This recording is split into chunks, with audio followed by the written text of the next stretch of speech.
Hey, what is up, everybody? This is your boy AJTRIP, and welcome to the game according to me. During this time of the year, it's my weekly podcast where I talk about what's going on in the NFL, in the NCAA, and some other things that happen sometimes. And these other things are some big things: the start of the NBA and the start of the World Series. Let's jump right into the World Series, as last Saturday the Yankees, with a 5-2 victory over the Cleveland Guardians, won the pennant and became the AL contender for the World Series.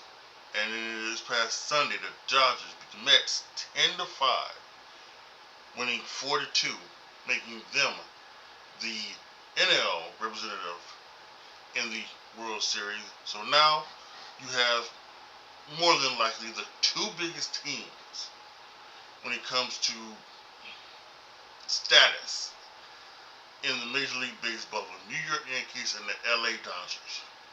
Going ahead and have the two best in the game in Shohei Ohtani, more than likely should be the unanimous National League MVP, and Aaron Judge, more than likely the unanimous American League MVP, going head to head. The Dodgers bullpen has been incredible this postseason, with some pitching performances by guys who they never thought they would get from. And the Yankees have been solid as well, putting up points on the board. That's going to be the theme, that the Dodgers pitching can keep down the Yankees hitting. And I think there's a good chance the Dodgers hitting can keep up, will be able to hit the Yankees pitching. It's going to be a good matchup. It's going to start Friday, October 25th at 7 p.m. The World Series Game 1 should be exciting. My prediction, I think there's a good chance here we're going to get all 7 games. And it's Sunday, so Saturday, is it Saturday? Yeah, Saturday, November 2nd. We're going to have Game 7 of the World Series in LA between the Yankees and the Dodgers, and we're going to love it. So, I think there's a good chance for all of this. But I'm going to say that the Dodgers, with Shohei Ohtani at the helm, being the World Series MVP, will beat the Yankees 4-3. I think it's going to be a fantastic series. Can't wait to watch it. Haven't watched too much of the playoffs this year, but be watching the World Series with that. Now, last night, as of this recording, was the start of the NBA season. The Celtics and the Knicks played. The Celtics blew out the Knicks, and the Celtics made 29 three-pointers, tied an NBA record for that happening.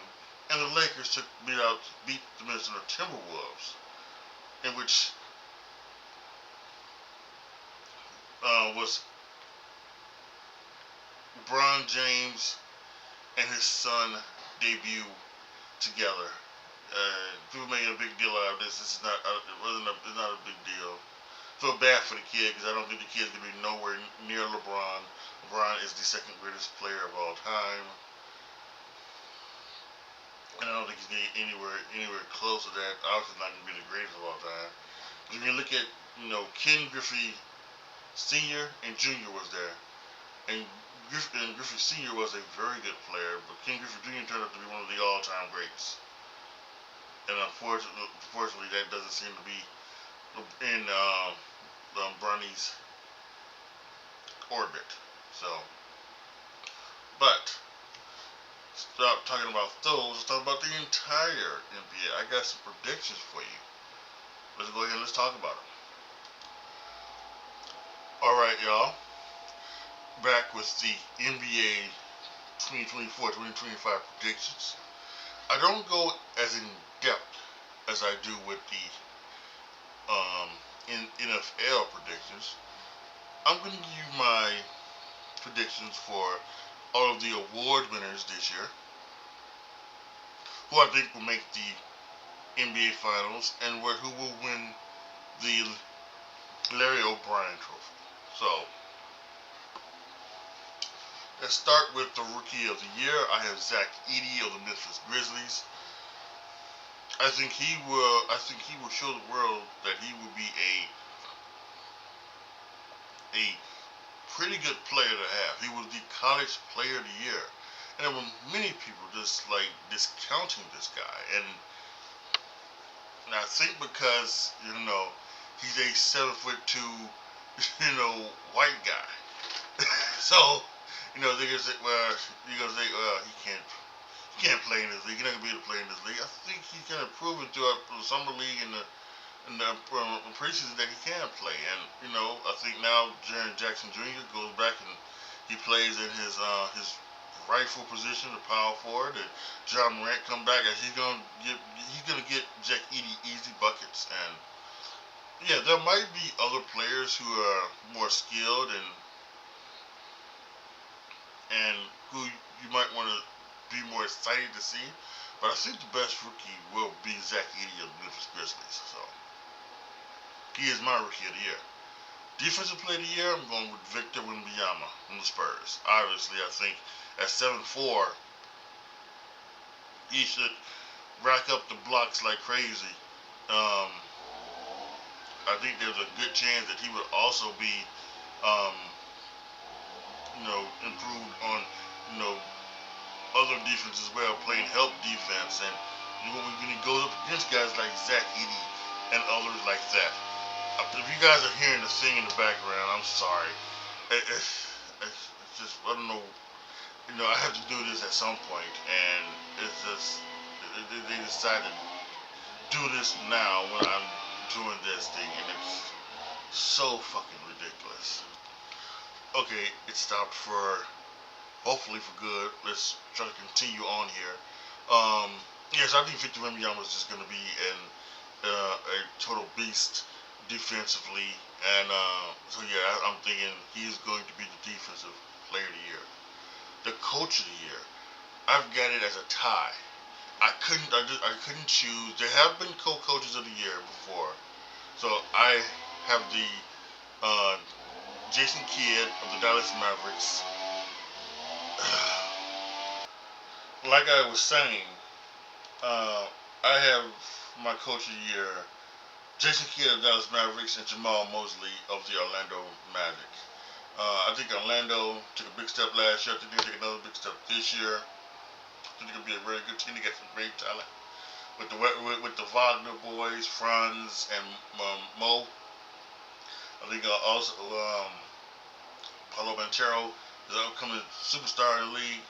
So I think they're gonna be really, really difficult to beat in the Eastern Conference. And Jason Kidd does Mavericks. I just think now with the pickup of Klay Thompson and some other pieces from last year making the finals, I think they're going to be probably a top 2 seed, and going to be in there for Coach of the Year for the Dallas Mavericks. So I couldn't just choose just one, so I decided to choose Jason Kidd and Jamal Mosley. Sixth Man of the Year, I chose Jaime Jaquez Jr. of the Miami Heat. I just think he's just probably going to be the one of the big players for the Miami Heat, and I think with them coming off the bench, I think that could be a big one for them. So the sixth man of the year is always interesting because you never know who gets injured, and then the sixth man of the year that you choose might have to step up and become a fifth man. So it's very interesting. But I chose Jaime Jaquez Jr. from the Miami Heat. The most improved player, I'm choosing Scottie Barnes of the Toronto Raptors. I think this may be a year for Scottie to take his game up to another level, become an all-star, average to 25 points a game, average over 10 boards a game, do the things that they want him to do. He's improved each and every year. Even at one point where the coach last year said that he was going to be one of the best players in the league. Who knows? Let's see if that does come true. So Scottie Barnes and Toronto Raptors are the most improved player. The Clutch Player of the Year, I have Kyrie Irving of the Dallas Mavericks. I think Kyrie has taken all of the off the court stuff and put it in his past, and he's just focusing on playing ball and just to win that, and when that happens, he's one of the best to do it. And I think that he's going to have some clutch points clutch point things clutch points down the stretch of games, and he's going to be probably their go-to guy. Um, and even with Luka and Klay Thompson there, I think he's still going to be their clutch guy because he can go and get a bucket. He can go and get a bucket, get him for three, he can get in the lane, get a bucket. So I think he's going to be really good. So the clutch play of the year I'm having is Kyrie Irving of the Dallas Mavericks. The most valuable player of the year, I'm going with Anthony Edwards of the Minnesota Timberwolves.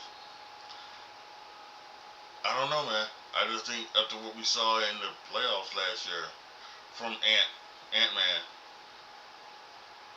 I think he's going to keep it going. He's going to be one of those guys that will be like, he's going to be like 30 points a game, and he's going to be like 5 and 5, and he could be one of those 50, 40, 90 guys as well. I think he's going to be extremely effective for the Timberwolves. I think that they're going to be, a top 3 team in the Eastern Conference as well, and I think he's going to be all in the back of Anthony Edwards because it's his team now.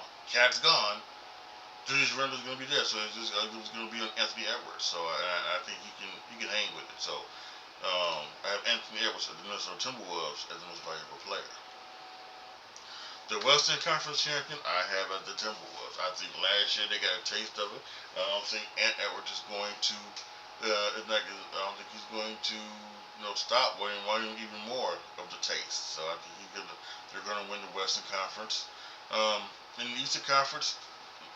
Maybe this is recently biased because I just saw last night's game, but I think the Celtics, if healthy, are still maybe the best team in the league. And listen, the New York Knicks, they did upgrade, and they've gotten better. And the playoff basketball is different than opening night. But from what I saw last night, I don't know if the Celtics can be stopped.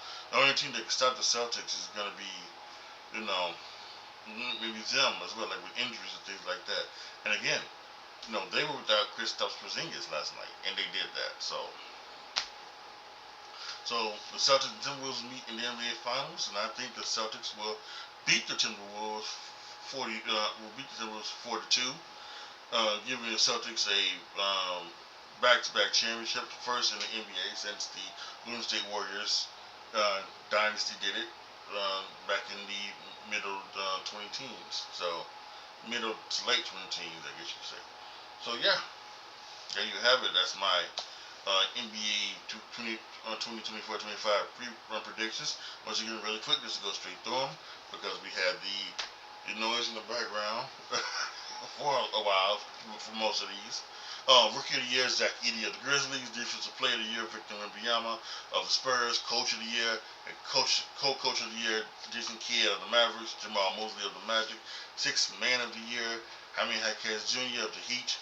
The Most Improved Player, Scotty Barnes from the Toronto Raptors. Clutch Player of the Year, Kyrie Irving of the Dallas Mavericks. Most Valuable Player of the Year, Anthony Edwards of the Minnesota Timberwolves. The Timberwolves are your Western Conference champion. The Boston Celtics are your Eastern Conference champion. And the Celtics will beat the Timberwolves in the NBA Finals 4-2. There you have it. The NBA 2024-2025 predictions and previews, or whatever you want to call it. So now, let's start to what we normally do on this podcast. Let's talk football. And as always, we start with college. Alright, so let's look back at this past week's games in the NCAA. Starting on Friday, Oregon Ducks just shut out the Purdue Boilermakers 35-0. Not even close. BYU won a close game against Oklahoma. They were at home, actually. They won 38-35.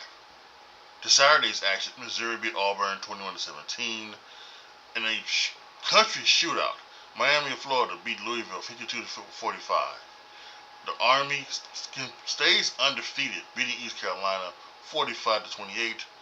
Clemson takes down Virginia 48-31. Indiana their coach Coletti is just amazing. Get this team playing hard and playing tough and just blowing out fools. 56-7. Indiana brings up Nebraska. Navy, the service academies, showing some grit. They beat Charlotte 51-17. Alabama lost to Tennessee 24-17. Because Alabama are not out of the college football playoff, possibly. Illinois took down Michigan, the defending champion Michigan Wolverines, 21-7. Georgia Tech lost to Notre Dame 31-13. Texas A&M beat Mississippi State 34-24. Battle of the Golden Boot, LSU beat Arkansas 34-10. Vanderbilt took down Ball State 24-14. Georgia beat the number one team in the nation, the Texas Longhorns, 30-15.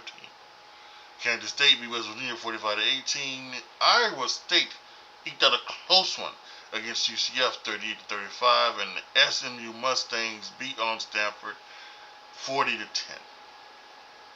As we now look ahead to this week's action, we have a game going on tomorrow night, starting with Syracuse Orange and the Pittsburgh Panthers, right? The Panthers, Pitt Panthers, yeah, Pittsburgh Panthers. I wanted to call them the every other name but their name. Pittsburgh Panthers tomorrow night. Former Big East, now ACC schools, continuing their rivalry every year as they normally do. On Friday, we have Boise State, 17th ranked team in the nation. We're going on the road to University of Nevada, Las Vegas, UNLV Rambling Rebels, or Raging Rebels, whatever the hell they call it. That might be an interesting one. Saturday's action is amazing.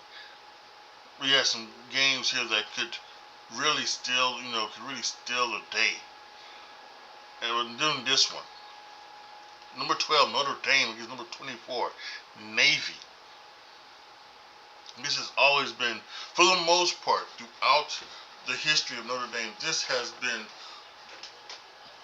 one of the quote-unquote cakewalk games. Now, they did go through that year, that span of 4 years, but they lost 3 times to Navy.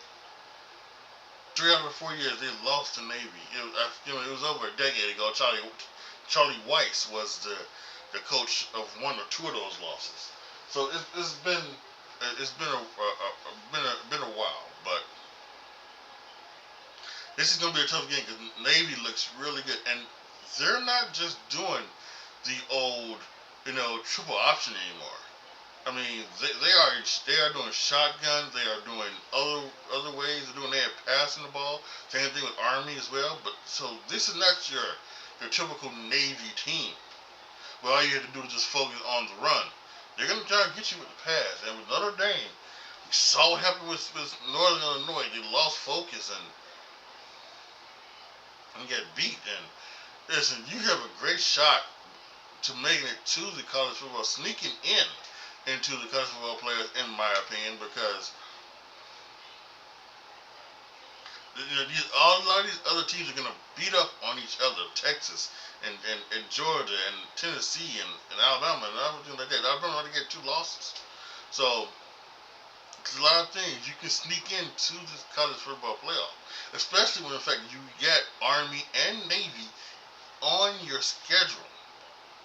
You get them both on your schedule, and you can take them down like that. It should be a monumental game coming up this weekend for Notre Dame. Will they do what they've done pretty much this week, and that's taking care of business. They pretty much have taken care of business ever since that Northern Illinois game. But now you have Navy, and if you beat Navy, that's a good win. So Notre Dame is going to be going to have all eyes on the Navy Notre Dame game, I think. Oklahoma's at Ole Miss. This is a good one. The other team in that championship game last year because football, the Washington Huskies are at Indiana. Can Indiana keep it rolling? Can they keep it continue? Can they beat the Washington Huskies and make a case for them being the best team in the Big Ten? And we got a couple other teams that are saying no, not yet. And let's just get to them right now. We got Nebraska at Ohio State. This is Indiana put 56 on Nebraska. Let's see what Ohio State does. And let's see what that defense does. The defense kept Nebraska out of the end zone. Only one time did Nebraska score. How's Ohio State going to do it? Now, you can't conflate the two and say, well, if the game ends up being 24-21 Ohio State, right, and winning, you can't say, well, Indiana beat them by 7. I mean, they're that much better than Ohio State. No, every game is different, and you never know what's going to happen. But it will be an interesting thing to see how this happens. And another game, I think maybe the game of the day, at least for me personally, is Illinois against Oregon. Illinois only lost to Penn State, but they took down Michigan. They took down Purdue. Can they stop the Oregon Ducks, or is Oregon the class personification of this new Big Ten? There's going to be another good game in the second window, the 2:30 window.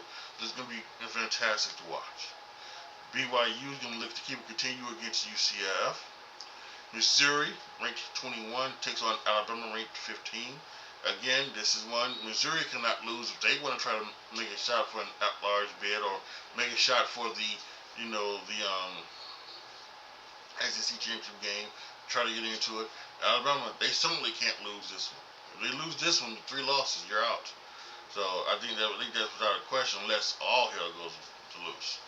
Texas is at Vanderbilt. Texas is looking to continue Vanderbilt after beating Alabama. Now has some cachet to them. This would be a very good win for Texas. Florida State is at Miami, Florida, but they play for the Seminole Trophy, I believe. I think that's what they play for, the Seminole Trophy. Should be it should be a blowout. Miami should blow these guys out. They put buku points on the board, and I don't think Florida State has the offense Louisville has. LSU is at Texas A&M. That's another good battle of ranked teams. LSU at 8. Texas A&M at 14. Penn State's at Washington. Kansas State and Kansas are playing. They're playing way too early. They should be. I see. Traditions are just going out of the window here. There's just no reason why Kansas and Kansas State should be playing, on October 26th. They should be playing the Saturday after Thanksgiving. And we also have SMU at Duke.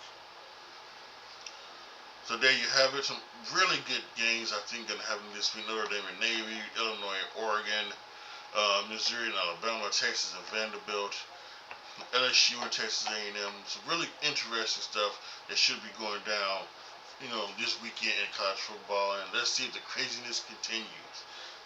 Again, I'm looking at Illinois and Oregon. Can Illinois beat Oregon and put themselves right into the thick of the Big Ten picture? That's going to be something to really look out for. And now, on to the National Football League. Alright, now to the National Football League. We've got the Broncos taking on the Saints last Thursday. They beat them 33-10. Pretty easy game. The interesting thing was that game outdrew by almost 2.5 times the baseball game that was on at the same time. So, and the baseball game was on regular TV. This was on a streaming platform. So, tells you the NFL is king.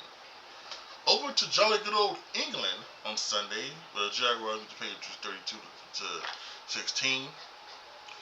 The Lions had a great, fantastic game with the Vikings, beating them, taking over control of the division 31-29. Jared Goff is playing terrific ball. The Buffalo Bills beat the Tennessee Titans 34-10. Amari Cooper with his first touchdown as a Bill. So that was good. Good to see. The Colts beat the Dolphins 16-10. Tua Tagovailoa has a shot of coming back this week off of injured reserve from his concussion, and that's a whole other topic that has been going on this week. Should he play? Should he not play? How does he feel? It's all about him. What he wants to do. So if he wants to go back and play, he He plays as long as he's been cleared and everything's okay. Let him go out there and play. He's a football player. That's what he's born to do. Seattle Seahawks beat the Falcons 34-14. Kind of a shock they beat them by almost by 20 points. Because I thought the Falcons were a better team than that. I guess they just didn't have a good day. Geno Smith was really good last Sunday, picking up the victory for the Seahawks. The Packers, with the last-second field goal by their new kicker Brendan McManus, beat the Texans 24 to 22, and not a good day for C.J. Stroud. The Vikings and the Packers defense has given C.J. Stroud some trouble this year. So he was pretty okay against the Bears as well, and so we'll see how he fares against the Lions later on in the year. The Bengals beat the Browns 21-14. Two things that come from this game. One, Nick Chubb came back, scored a touchdown after the horrific knee injury he had. And speaking of horrific injuries, Deshaun Watson's horrific injury, tearing his Achilles tendon, happened.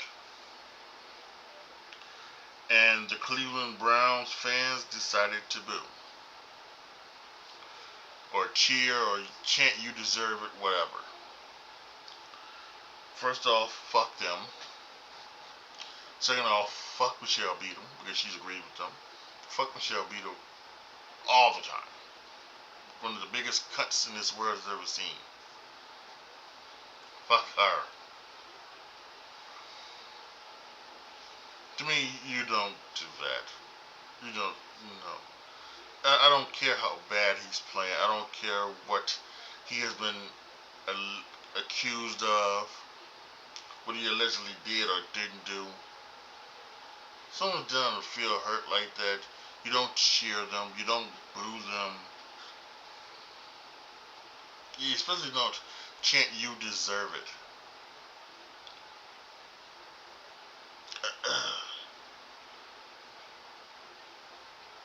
This is supposed to be Philly fans, right? Philly fans who cheered Michael Irvin laying down motionless on the ground, or do snowballs at Santa Claus and boo them, and these are what they're supposed to be, right? Not Cleveland. Cleveland's supposed to have some good fans. I guess not. And everybody took to Twitter to tell them about it. LeBron did. Many others did as well. We heard comments from Jameis Winston and Myles Garrett after the game, talking about what fans were doing. It was sickening. It was sickening. Browns fans should know better. Eagles beat the Giants 20-3. Saquon Barkley on his return back to Giants Stadium, MetLife Stadium, did a pretty good job for the Philadelphia Eagles. So that was a good thing for them. Maybe it makes you think that they kept the real person between Daniel Jones and Saquon Barkley, doesn't it? The Rams beat the Raiders 20-15. Aiden O'Connell for the Raiders out with a broken thumb, so they're going back to Gardner Minshew, and I'm sure they're thinking about the trading off possibilities, Max Crosby and many others, who are there. The Panthers took on the Commanders 40-7. And again, they did this without Jaden Daniels, who got hurt early in the first quarter with a rib injury, and Mariota came in and they didn't lose a beat. Jaden Daniels is week to week, so we see if he's going to play Sunday against my Bears. The Chiefs with the 49ers 28-18. This is a very ugly game. 5 interceptions between Mahomes and Purdy. More injuries for the Niners. Ayuk tore his ACL. Deebo Samuel had pneumonia and 6 in the hospital. And this players going down by the minute. Who knows when or if they'll get Christian McCaffrey back. But if they can, just continue to fight their way back. I think if, excluding Brandon Ayuk, if they can get back McCaffrey and get back Samuel, and still have a shot at not only the playoffs, maybe even a shot at the division, then they still might be there. Because I still have a lot of trust in Purdy, still have a lot of trust in Kyle Shanahan. And as for the Chiefs, again, as of this recording Wednesday morning, they have decided to trade for DeAndre Hopkins to get more help there. And not only should he be another target for Mahomes, but he should open up the field hopefully for Travis Kelce, who does really not have a Travis Kelce year. I mean, he really has not, and that's kind of ridiculous. And so we'll see what happens with them. But another weapon for Patrick Mahomes to play with, and could be a really good one, I think. Sunday Night Football, the Steelers beat the Jets 37-15. Don't traded for Devontae Adams, and still out there being just bad as hell. And for the Steelers, listen, Russell Wilson was rusty, or whatever you want to call it. The first quarter and a little bit part of the second quarter. But he showed up the rest of the game, and I think he showed why they were going for him instead of going for Justin Fields, because everybody maybe want to be all this in on Justin and everything like that because of his athletic abilities, but that's not what a quarterback is supposed to do. A quarterback is supposed to his main objective is to pass the ball. His main objective is to pass the ball. And Justin Fields just isn't good of a passer. Russell Wilson has always been a good quarterback, good to great quarterback, and he was putting touch on balls downfield, and he was willing to throw the ball to people who maybe were not that open, willing to throw them open. Justin Fields has never been able to do that. Justin Fields thinks always been he needs to see it. He needed to see it be like wide open for him to want to throw the ball. And that's not how it is in the field, and he hasn't gathered that yet, and that's why I just say that he's not. I don't think he'll ever live up to the potential that he might have. Because yes, if he could, throw the ball, be from the pocket an extremely good quarterback, he would be dangerous. Yes, he would be. Him and any team that he would be the quarterback of would be dangerous, but I don't think that's ever going to happen for him. So I think Russell Wilson showed it up. Apparently, what's happening is that this may be some type of audition where Russell Wilson's gonna get this game. He's gonna get the next game against the Giants. And then they're gonna have a bye, and then after that bye, they will get into division play, and that's when as they get into division play, he'll make a choice of who will be who gives them the better chance to get into the division. And if you go into the division, they're 5-2. You win the Giants game, then you go into your division slate 6-2. Atop of the division. You get a chance, and that's why they're gonna go and they're gonna stay with Russell Wilson. I have no qualms about that. I think he's a better quarterback than he's several times the quarterback that Justin Fields is. And speaking of guys who like to use their legs, I've been very, very critical of Lamar Jackson the past 2 years. Maybe even 3 years. I think Lamar Jackson uses more his legs than he does his arm. I think that he said that he's going to out athletic the defense. And there are many times where he has done that. But to me, to win the Super Bowl and to beat the top teams in the game, you have to play the position of quarterback from the pocket. And I don't think the last 3 years he's done that. He did that in his second year when he won his first MVP. He hasn't done it since. Even last year with him winning his second MVP, which was a trash MVP. That was just a bad thing. Brock Purdy, Christian McCaffrey, Dak Prescott are all better than Lamar Jackson. But because Lamar Jackson had a great thing, he's the MVP, and I fear that might happen this year because in this game against the Buccaneers on Monday Night Football, He had 5 touchdown passes, and he played great. He had 5 touchdown passes, 5 interceptions, I think, and 5 incompletions. He played a tremendous game. But is that still going to continue? But can he keep it up? I'm not going to just change my opinion just because he's playing well these first 6 or 7 games of the season.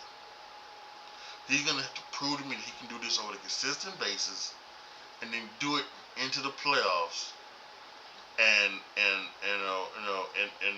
him not be a big part of the reason why his team would lose, or him being one of the big reasons why his team would win the Super Bowl. A couple games is not gonna make me think that he is a good to great quarterback. It's just not gonna happen. I'll give him all the credit in the world. I said he's played well. He played tremendous on Monday Night Football against the Buccaneers. But that's gonna have to wait. And as for the Buccaneers, talking about injuries, Mike Evans had a hamstring injury. Chris Godwin had a horrific looks to be lower leg / ankle injury. And with him being a free agent, he didn't get any money like Brennan Ayuk did, who tore his ACL. He's going into a free agency, but not any money. Hopefully Tampa Bay does right by him and franchise tags him so that he'll have some guaranteed money. Because he may just, with these type of injuries, you never know if these players will get back to where they were. So hopefully Buccaneers will franchise them, and we'll see what that happens. And the second Monday night game was the Chargers at the Cardinals. It streamed on ESPN Plus. The Cardinals won that 17-15. Now, as we look ahead to this upcoming week in the National Football League, tomorrow night the Vikings are at the Rams. The Vikings looking to maintain, to get back on track, to keep with the Lions in the division, while the Rams are looking to make a comeback and become a contender in the NFC West. Listen, you have the Seattle Seahawks, who are a good team, but they're not great. The 49ers are a great team, I think, but have injury problems. So the Rams are looking to get back into this one. And there have been some rumors that possibly the Vikings could trade for Matt Stafford. And like Sam Darnold has played, Sam Darnold can't catch a break. He's played very well. One of the leading candidates for MVP this year, in the league. And you're just going to trade him for Matt Stafford. Wow. I don't know about that, y'all. But that's tomorrow night. Will be very interesting to see again how a Vikings-Rams game on streaming Prime Video goes. How that ranks up against a very tasty matchup of the. Well, actually, they won't play Thursday. They'll play Friday. Yeah, so they won't. But they won't go head to head. But it will be interesting to see just how that matchup goes up against the game 1 of the World Series Friday. So it may be interesting that way. On the Sunday's action, the Packers and the Jaguars. Packers should keep it rolling here. The Jaguars, even though they got a victory, they're coming against the Packers. It's going to be a hard team for them to beat. The Cardinals are at the Dolphins. Will Tua come back? Will Tua play in that game? The Cardinals stay consistent? They're the most consistently inconsistent team in the NFL, it looks like. And they just don't, it seems like they aren't able to get the ball to Marvin Harrison Jr. like they should be able to. And that's on Kyler Murray. The Jets are at the Patriots. This should be the Jets' get-back game. If the Jets loses this game to the Patriots, we have a major problem. More than anything in the world. This is the type of thing where if they lose to the Patriots, then this thing needs to be done with. And then they need to start trading off pieces, including Aaron Rodgers. Hell, I don't know what team would need a quarterback But trade Aaron Rodgers, trade Devontae Adams and Aaron Rodgers to that team. You know, it's just you know, the Ravens are at the Browns. I would assume Jameis Winston would start for the Browns, and the Ravens are going to be the Cleveland. So we'll see what that game looks like with how that team looks like with Jameis Winston. The game this weekend against the Bengals, it was Dorian Taylor Robinson or whatever his name was, but the guy Jameis Winston was inactive. So we'll see now how Jameis will reflect, and we'll see how the crowd reacts to the other players, to Jameis, to Myles Garrett, and and those who slammed them for being morons. The Eagles at the Bengals, big game for both of them. The Bengals are trying to get back into the division race, going to get back into the playoff race, and the Eagles need to try to keep it up with the Commanders, because the Commanders have a big game as well. The Colts are at the Texans. Texans, these two play each other hard, and always is a division game, so it's going to be very interesting. They played early in the year. Texas won, so we'll see what the Colts are going to do. The Titans are at the Lions. I think Mason Rudolph once again is going to be playing for the Titans, but the Lions, after winning again, they need to continue to keep it rolling, everything is going, and I'm surprised the Lions have not made a trade yet as well, so we'll have to check that out. The Falcons at the Buccaneers, they played this a couple weeks ago on Thursday Night Football. It was a tremendous game that ended up going into overtime. We'll see how this game goes towards that game. Like we mentioned earlier, the injuries to Evans and Godwin. Godwin, we know, is out. I don't know if Evans is out. It was a hamstring injury. More than likely, he will not play, so we'll have to see what the Buccaneers do. The Saints are at the Chargers. Bills are at the Seahawks. This should be a really good game as well. Bills need to keep it rolling, keep it continuing. Josh Allen, 12 touchdowns, no interceptions so far in this season. You think he's good? You think he's rated properly? Yeah.